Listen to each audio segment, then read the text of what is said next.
Hello, my name is Raquel Garcia. Today I will be talking about how data shapes instruction in my pre K classroom.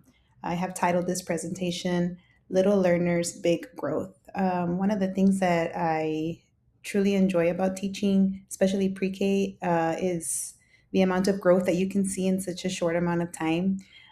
So I receive these kids, these babies in August, and by the time May rolls around, they're already doing so much, and that's one of the things that I really enjoy about teaching pre-K.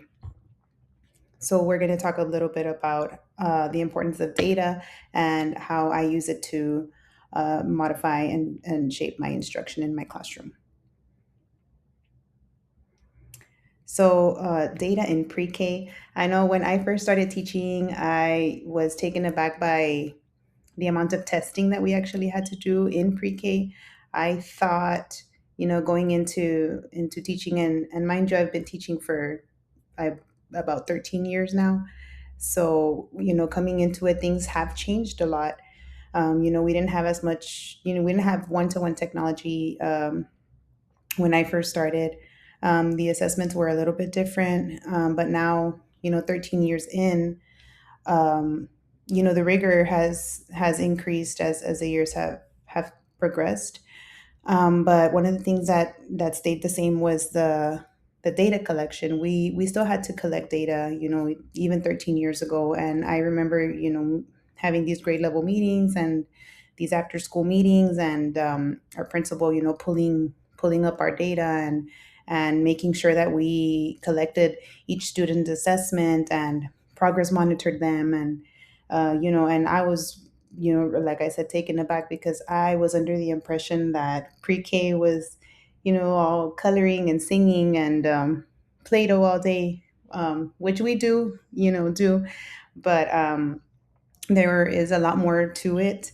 And so, data is being collected at most pre-K campuses across many districts. So in my district, where I'm currently at, we use CLI Engage.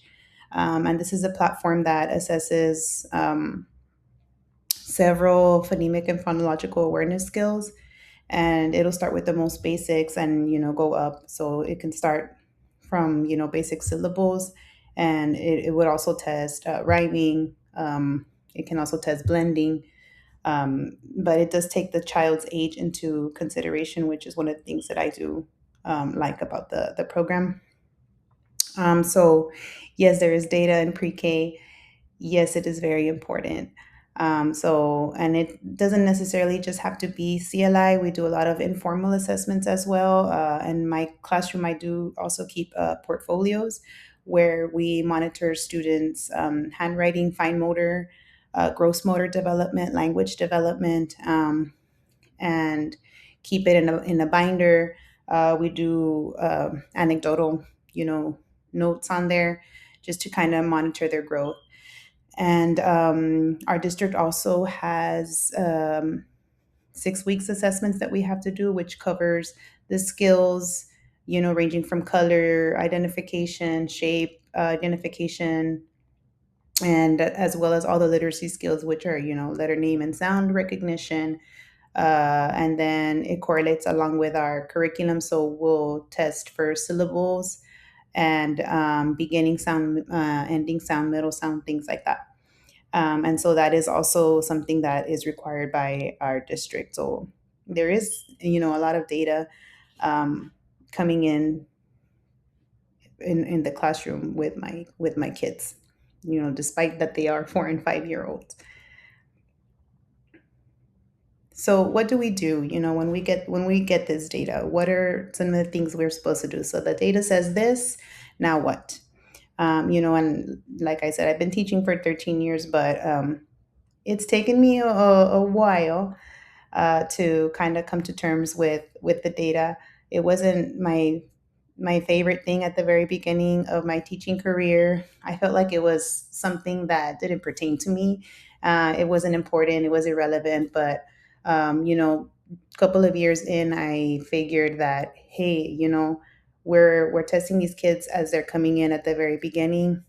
The test results are coming back to me, and I can use this information. I can use the these numbers to gauge where they're at, and I don't have to just rely on what I see or what I hear. And so that's one of the things that was a real eye opener for me, because I was receiving students in my classroom, and I saw, hey, oh, well, I see that this student, speaks very well. They color really nicely. They must be very, smart. They must know everything. And then when we did beginning of the year assessments, I would receive their, scores back, and I would see that, oh, you know what, student A actually doesn't really know, that is lacking, alphabet or phonemic awareness, phonological awareness skills. Whereas student B, who I overlooked, maybe because they're a little more quiet, a little more shy, actually does know, their alphabet coming in. And so that says a lot, from, you just can't judge a book by its cover. And that's one of the things that I've come to learn over the years, especially in my pre-K. These kids come in at completely different levels, and you cannot just assume, that they know or that they don't. And so when we do these assessments, the very first thing that we have to do is, look at the numbers. What are the numbers saying? And the next thing we do is analyze. So when we have our results, we analyze the information. This is when we can begin to, regroup our students. Normally at the very beginning of the year, when I receive my kids, this before testing, we spend a lot of time on routines and procedures, because they are pre-K students. So the first couple of weeks, we're not really too focused on academic instruction. We're more focused on the social emotional portion of it, because a lot of them are still crying, and, they miss their mom, and everything is just so new to them. So we focus the first couple of weeks on just routines and expectations. So once we, can get the kids under control a little bit, that's when we start assessing. So before we assess them, I kind of group them to the best of my ability from just my informal, observations. What I see: can they color? Can they cut? Can they write their name?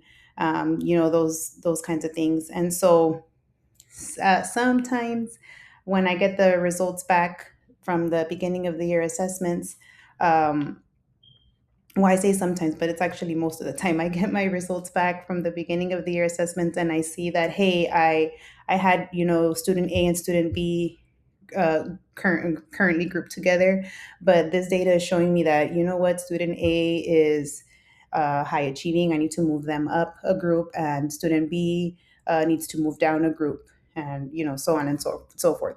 So that's what I do. As soon as I receive my scores back, I quickly analyze, regroup my students accordingly, and then we move on to our next, point, which is to take action, right? So what do we do once we regroup them?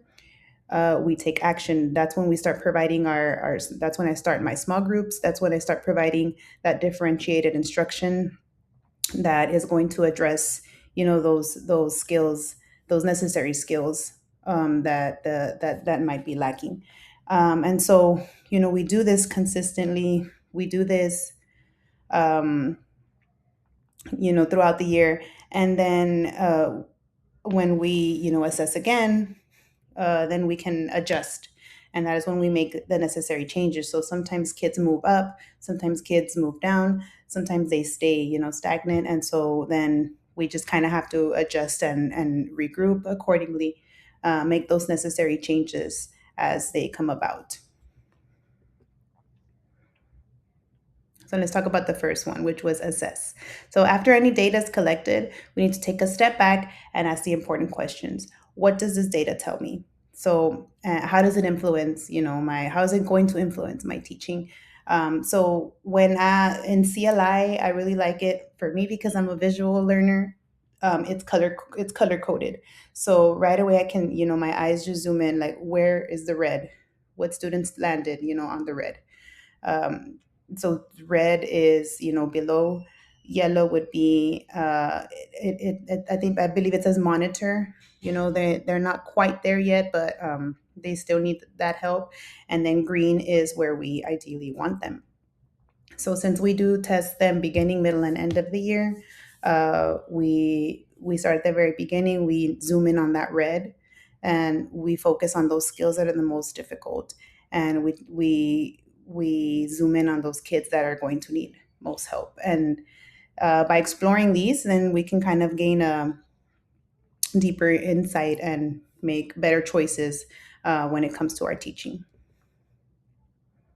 The next point was to analyze. So, like I said, once the data is analyzed, that's when we focus specifically on those students' needs and tailor, our approach to support them, to provide that scaffolding that they need, and to provide those different learning styles as well. Is when we're able to do that. So when once we analyze, we're able to regroup our students, focus on those areas of need, and then also build off of their strengths. And the third point was to act, right? So after doing all of that, making sure that we have grouped our students correctly, we already analyzed our data. We get straight to my favorite part of it is the small group instruction, right? That's when the real work begins. So tailor the instruction to meet each student's needs. Using our detailed lesson plan. Uh, Always referring back to the data to drive our instruction, right? So this is where they get the additional practice, the explicit instruction, and the small group. And then the final thing we do is adjust, right? So the work doesn't just stop, after you group them once and you teach, right? After weeks of instruction, we do need to reevaluate. We need to reassess sometimes, and not necessarily everyone needs the progress monitoring. But those kids that were struggling at the beginning, maybe in the middle of the year, they're still showing up on red. So maybe those are the kids that we really need to stay updated with the latest data, because we want to make sure that the instruction that we're providing is effective, right? So that our instruction remains impactful and continues to scaffold upon what the children's needs are. So we adjust, see if there's growth. Do we need to change anything? Do we need to regroup?